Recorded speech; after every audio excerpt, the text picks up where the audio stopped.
વડોદરાના એમએલએ યોગેશ પટેલને digital arrest કરવાનો પ્રયાસ।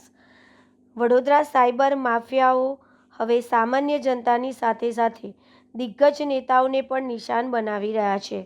વડોદરાની માંજલપુર વિધાનસભા બેઠકના સિનિયર ધારાસભ્ય યોગેશ પટેલને મુંબઈ પોલીસના નામે ફેક કોલ કરીને ડરાવવાનો અને ડિજિટલ અરેસ્ટને ફસાવવાનો પ્રયાસ કરવામાં આવ્યો હતો। રવિવારે સવારે આશરે 11:27 વાગે યોગેશ પટેલના મોબાઈલ પર એક અજાણ્યા નંબર પરથી કોલ આવ્યો હતો।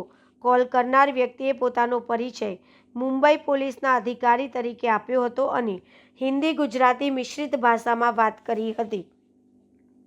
Police commissioner Vadodara police commissioner Narasimha કુમારને જાણ કરી, જેના પગલે સાયબર ક્રાઇમ સેલે તપાસ શરૂ કરી છે। ગૃહમંત્રી હર્ષ સંઘવી રાજ્યના ગૃહમંત્રી હર્ષ સંઘવીને ફોન કરીને આ ઘટનાની જાણકારી આપી અને શહેરમાં આડેધડ વેચાતા બિનઅધિકૃત સિમ કાર્ડ પર કડક નિયંત્રણ લાવવાનું સૂચન કર્યું છે। 11:27 9624175018 ઉપર એક ફોન આવ્યો। પહેલા તો મને પૂછ્યું આપનો નંબર, એટલે મેં કીધું 9825143333। પછી મને પૂછ્યું આપનું નામ, એટલે મેં કીધું યોગેશ નારાયણદાસ પટેલ। પછી એ ગુજરાતીમાં બોલતો હતો। પછી મને કીધું કે હું બોમ્બે પોલીસમાંથી બોલું છું, તમને એક નોટિસ મોકલી છે। એટલે તરત જ મને સતર્ક થયું, મેં કહ્યું આ કોઈ ગઠિયો લાગે છે। એટલે મેં એને કીધું ભાઈ તું જે સ્કૂલમાં ભણ્યો છે ને એ સ્કૂલનો પ્રિન્સિપાલ હતો। એટલે એને ફોન મૂકી દીધો। પછી ફરીથી મેં ફોન પર ટ્રાય કર્યો પણ ફોન કટ આવતો હતો। એટલે મને ખબર પડી કે આ કોઈ સાયબર વાળો ગઠિયો લાગે છે। એટલે મેં પોલીસ કમિશનરને વાત કરી, વિગતવાર વાત કરી। પોલીસ કમિશનરે એસીપી સાયબર ક્રાઇમમાં ફોન કર્યો। એમને એસીપીએ મારી જોડે ફોન પર વાત કરી। મેં વિગતવાર વાત કરી। એમને મને ભરોસો આપ્યો છે કે અમે એને પકડીશું। ત્યાર પછી મેં રાજ્યના ગૃહમંત્રી હર્ષ સંઘવી જોડે વાત કરી। એમને મેં કીધું કે ભાઈ આવા કાર્ડ એક તો શહેરમાં લારીઓ પર વેચાય છે, બીજું તંબુ નાખે છે ને એક ટેબલ લઈને બે એને કાર્ડ આપી દે છે। ઘણા લોકો પાસે પોલીસે ઘણાને પકડ્યા છે।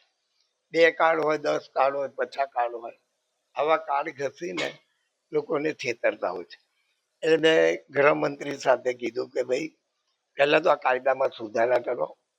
જે બી કાર્ડ જોઈને જોઈતું હોય, જે કંપનીનું કાર્ડ હોય એ કંપનીવાળાએ જ કાર્ડ આપવું જોઈએ। શા માટે એવી રીતે બજારમાં લારીઓ પર આ કાર્ડ વેચાય છે? બીજું 2 જામીન બી હોવા જોઈએ, પાક્કા જામીન, અને એ શહેરના જ હોવા જોઈએ। એની પાસે તમે ફોટા લો, એની ફિંગરપ્રિન્ટ લો, એનું આધાર કાર્ડ લો, બીજા જે બી પુરાવા માંગે હોય એ પુરાવા લો, તો જ આ ક્રાઇમમાં સુધારો થશે।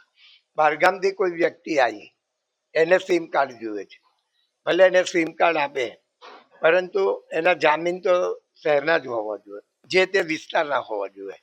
તો મને લાગે છે પણ આ ક્રાઇમ હજુ રોકાય એવું નથી, કારણ કે હવે લોકો કોમ્પ્યુટર ઉપર પણ તમને આવી રીતે ઠગે છે। લોકોએ સતેજ રહેવું જોઈએ, લોકોએ ગભરાવું ના જોઈએ। જ્યારે તમને ખુદને વિશ્વાસ હોય કે ભાઈ મેં કોઈ ક્રાઇમ નથી કર્યો, પછી તમે ડરો છો કેમ? ને ડરીને તમારા પૈસા જતા રહે છે, લોકો ઠગે છે, તમને હેરાન કરે છે, તો તમે આટલું કરશો તો મને લાગે છે કે આ ઘટાડો થશે।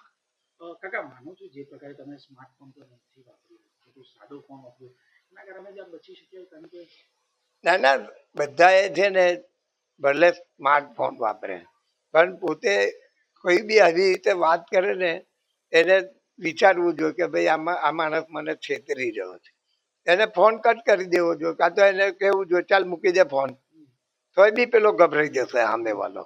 એટલે તમે ડેરિંગ બતાવી તો જ સામે વાળો ગભરાય ને? કારણ કે આમાં ડેરિંગ નહીં, આમાં તો મેં તરત જ એને કીધું જવાબ, એને મેં એની વાત જ નહીં સાંભળી આગળ, ખાલી ગુજરાતીમાં બોલ્યો એટલે તરત જ મને મગજમાં આવી ગયું કે આ કોઈ ગઠિયો લાગે છે। એટલે તમે સતેજ હતા એટલે તમે બચ્યા માનો છો? ના ના, પણ મારા ફોનમાંથી તો હું લઈ લે એમ કહું છું। આ ફોનમાં કશું એવું છે નહીં કે એ પકડી શકે મને।